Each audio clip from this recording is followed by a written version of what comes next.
ஒரு தாழ்மையான வேண்டுகோள் டு ஆல் த ஃபெலோ ஆம்பளைஸ். என்ன அப்படின்னா வந்து நம்மளாம் ஆம்பளை அப்படின்றது வந்து ஒரு கருவம், அதுல ப்ரைடா பெருமையா ஃபீல் பண்ணிக்கிறதுக்குலாம் எனக்கு எதுவுமே தெரியல. அதுல என்ன இருக்குன்னு தெரியல. மீச முளைக்குதா அப்படின்றீங்களா?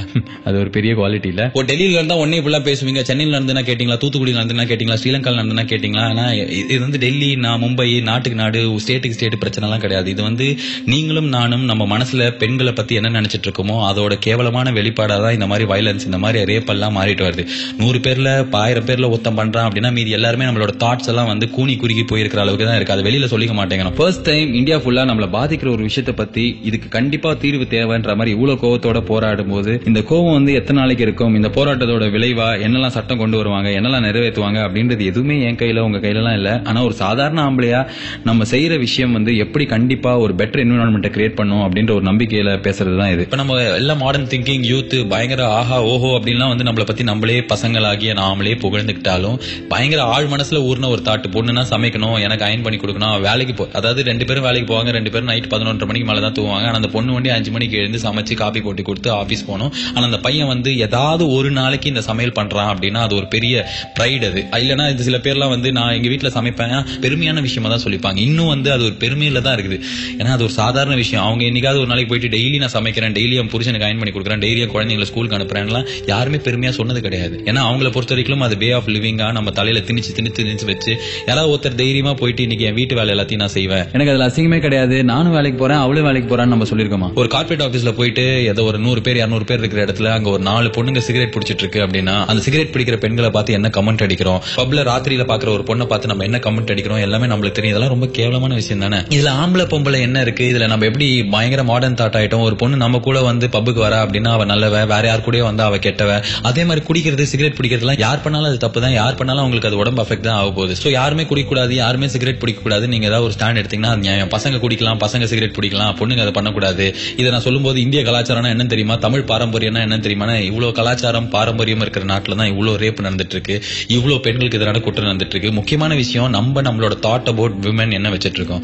இன்னைக்கும் வந்து ஏதாவது ஒரு வைஃப் சமைக்கல அப்படின்னா வந்து அது 4 சொந்தக்காரங்க முன்னாடி ஃப்ரெண்ட்ஸ் முன்னாடி புருஷன் கிண்டல் பண்றது நடந்துட்டு தான் இருக்கு. பொண்ணுங்க இப்படி ட்ரெஸ் பண்றதுனால தான் இந்த மாதிரி பாதி விஷயம் பெண்களுக்கு எதிரான ஈவ் டீசிங் வயலன்ஸ் எல்லாம் நடக்குது. என்ன இது எவ்வளவு கேவலமான விஷயம். ஒரு மினிஸ்டரோ எம்எல்ஏவோ பொலிட்டிஷியன் யாரோ ஒருத்தர் சொல்லிருக்காரு ஸ்கூல்ல குழந்தைங்க பொண்ணுங்க எல்லாம் போடுற அந்த ஸ்கர்ட்டை வந்து பேன் பண்ணும், அவங்களை வந்து அந்த மாதிரி யூனிஃபார்ம் போட. என்னது இது பைத்தியகாரத்தனமா இருக்கு அப்படின்னு பார்த்தா ஒரு 3 வயசு குழந்தை 60 வயசு பாட்டி எல்லாம் ரேப் பண்ணிருக்காங்க. அவங்கள என்ன ட்ரெஸ் பண்ணி அவங்களோட ட்ரெஸ் சரியில்லாம அது மாதிரி நடந்தது. இது ரேப் பண்ற ஒரு சில பேரை பத்தி கிடையாது, உங்களை என்ன நம்ம எல்லார பத்தியும். ஸ்கூல்ல படிக்கும்போது காலேஜ்ல படிக்கும்போது நம்ம எத்தனை வாட்டி வந்து நம்ம பொண்ணுங்களோட ட்ரெஸ்ஸை வச்சு அவங்களோட பாடி பார்ட்ஸை வச்சு கமெண்ட்ஸ் பாஸ் பண்ணிருப்போம். என்னைக்காவது ஒரு பொண்ணு பையனோட ட்ரெஸ்ஸை வச்சு அவனை செக்ஷுவலா கமெண்ட் பண்ற மாதிரி அரெஸ்ட் பண்ற மாதிரி பண்ணிருக்காங்களா? ஏன்னா அவங்களுக்கு அந்த தாட்டே இருக்காது. நம்ம எப்பப்பாரு நினைக்கிறது முக்கால்வாசி சீப்பான விஷயங்கள் தான். பெண்கள் அப்படின்னாலே எலிகன்ட், கிரேஸ்ஃபுல், பியூட்டிஃபுல்னு சொல்லிட்டு அந்த அட்ஜெக்டிவ் அந்த டேக் எல்லாம் எப்பதான் மாறும்னு தெரியும். இதை தாண்டி பெண்களே கிடையாதா? ஒரு மாரல் போலீஸா இருக்கிறதுக்கு நீங்களும் நானும் யாரு? அவங்க எப்படி ட்ரெஸ் போடணும், இல்ல அவங்க ட்ரெஸ் போட்டா அவங்க அந்த மாதிரி கேரக்டர்னு பிளேம் பண்றதுக்கு, ஜெனரலைஸ் பண்ணி அவங்களை டேக் பண்றதுக்குலாம் உங்களுக்கும் எனக்கும் வந்து சுத்தமா ரைட்ஸ் கிடையாது, அது கரெக்டும் கிடையாது. சோ அதை புரிஞ்சுக்கிட்டாலே அந்த பொண்ணு ஏன் 10 மணிக்கு பஸ்ல போச்சு அப்படின்னு கேக்குறேன். அந்த பொண்ணு 10 மணிக்கு ஏன் பஸ்ல போக கூடாது? அந்த பொண்ணு ஏன் அந்த பையனோட அந்த பொண்ணு ஏன் போக கூடாது? அதை கேட்கறதுக்கு நீங்களும் நானும் யாரு? ஒரு பொண்ணு பப்புக்கு போகுது, ஏன் அந்த பொண்ணு 12 மணிக்கு போனதால தான் அப்படியாச்சு, அந்த பொண்ணு 12 மணிக்கு போனதுனால அப்படி ஆகல, நீ கேவலமா அப்படி நினைக்கிறதுனால தான் அப்படியாச்சு. இதே இந்தியால தான் வந்து பெண்களுக்கு ஒரு காலத்துல ஏகோபித்தமா இம்பார்ட்டன்ஸ் கொடுத்திருக்கோம். இன்னைக்கு வந்து ஏதாவது ஒரு ஆம்பளை பொண்டாட்டிக்கு பயந்தவனா இருந்தானா அவனை திட்டுறாங்க. ஏன் எல்லா பொண்ணுங்களும் புருஷனுக்கு பயந்தவனா தான் இருக்காங்க, எல்லா பொண்ணுங்களும் வந்து ஏதாவது ஒரு ஆம்பளைக்கு கட்டுப்பட்டு தான் இருக்காங்க. அது வந்து நம்மளுக்கு பழகிடுச்சு, அப்படிதான் இருக்கணும். யாராவது ஒரு பையன் வந்து தப்பி தவறி வீட்டுல சமைச்சிட்டு இருந்தான், இல்லன்னா வந்து பொண்டாட்டிக்கு பயந்தவனா இருந்தானா அவனை கலாய்க்கிறோம், அவனை கிண்டல் பண்றோம். அவன் அது ஏதோ ஒரு காமெடி பீஸ், அதுதான் படத்துல காமிக்கிறோம், அதான் புக்ல எழுதுற ஜோக்ல வருது.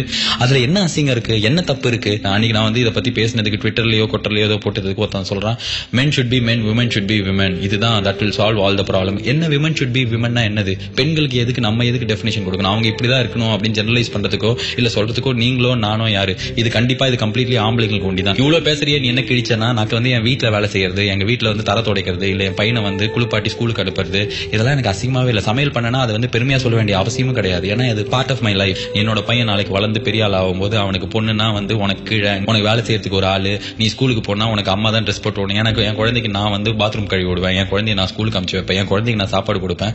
நாளைக்கு என் பையனும் வந்து பெரிய பையனா ஆனானா இந்த மாதிரி அவன் ஒரு தாட்டோட அவன் கண்டிப்பா போக மாட்டான். அதுக்கு நான் ஒரு ஃபாதரா I will be responsible. as a man I will be responsible for the happiness of women around me. என்னால ஒரு நாட்டுல இருக்கிற எல்லா ஆம்பளைங்களையும் மாத்தணும், எல்லா புது சட்டம் கொண்டு வரணும் அப்படின்ற விஷயம் பண்ண முடியுமான்னு தெரியாது. ஆனா என்னோட அடுத்த ஜெனரேஷன் இந்த மாதிரி தாட்டோட ஒரு பொண்ணை பார்க்க மாட்டான் அப்படின்றதுக்கான கேரண்டி கொடுக்க முடியும். சோ இது வந்து ப்ரீச் பண்றதோ அட்வைஸ் பண்றதோ இல்லனா வந்து இதனால வந்து டிஆர்பி ஐஆர்பி அதெல்லாம் எல்லாத்தையும் பார்க்க முடியாதுங்க. நானும் மனுஷன் தான். எல்லாத்தையும் அதை பார்த்துட்டு நான் அப்படின்னு பார்த்தா ஃபிளாப் டக்கர் 2012 பேசிட்டு விட்டு போயிட்டேன்னா கூட எதுவும் ஆகாது. ஆனா இது வந்து நான் இருக்கிற நாட்டுல எனக்கு பாதிச்சு எனக்கு நிஜமாலே ஃபீல் பண்ண ஒரு விஷயம். அதுதான் நான் பேசிட்டு இருக்கேன். நான் வந்து இப்ப 50 பேரை கூப்பிட்டு மெழுகுவர்த்தி ஏத்தி போராட்டம் பண்ணியிருந்தேன், இல்ல ஏதாவது ஒரு அமைதி ஊர்வலம் நடத்திருந்தேன்னா அந்த 50 பேரோட அது முடிஞ்சு போயிருக்கும். எனக்கு வந்து நிறைய பேர்கிட்ட போய் பேசணும்னு தோணுச்சு, நிறைய ஆம்பளைங்க கிட்ட பேசணும்னு தோணுச்சு. சோ சேஞ்ச் வந்து பர்சனலா தனிப்பட்ட ஒருத்தங்கிட்ட இருந்து ஆரம்பிக்க வேண்டிய விஷயம், ஒவ்வொரு வீட்லயும் நடக்க வேண்டிய ஒரு விஷயம். சோ இன்டர்நெட், ட்விட்டர், ஃபேஸ்புக் எல்லாம் யூஸ் பண்ண நான் மாடர்ன் ஆம்பளை கிடையாது. நான் மாடர்ன் ஆம்பளை எப்ப ஆவறேன், நான் நிஜமாலே ஆம்பளை எப்ப ஆவறேன்னா என் சொசைட்டில எனக்கு ஈக்குவலா என்னோட ஜாஸ்தியா இருக்கிற பெண்களை நான் மதிக்கிறேன். அவங்களுக்கு இதுதான் ரோல் அப்படின்னு சொல்லிட்டு நான் டிஃபைன் பண்ணல. அவங்க வேலை செய்யறாங்கன்னா நானும் அதே வேலையை செய்யறேன். எனக்கு கக்கூஸ் கழுவுறது கூட அசிங்கம் கிடையாது. ஏன்னா என் வீட்டு கக்கூஸை தான் நான் கழுவுறேன். சோ ஏதோ தோணிச்சு பேசிட்டேன், இது ஸ்கிரிப்ட் எல்லாம் கிடையாது. I wish you